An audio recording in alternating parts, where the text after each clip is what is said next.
You want to remove the blade, change the blade, whatever the case may be. So this is how it's looking for you guys right now. Now the first step is to push down on this blade and to push down here and pull towards you. So we're going to show you right now how it's done, like this, and then you can remove the blade.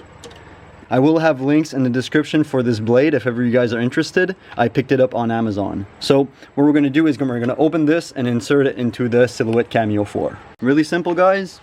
Just pop it in and push down.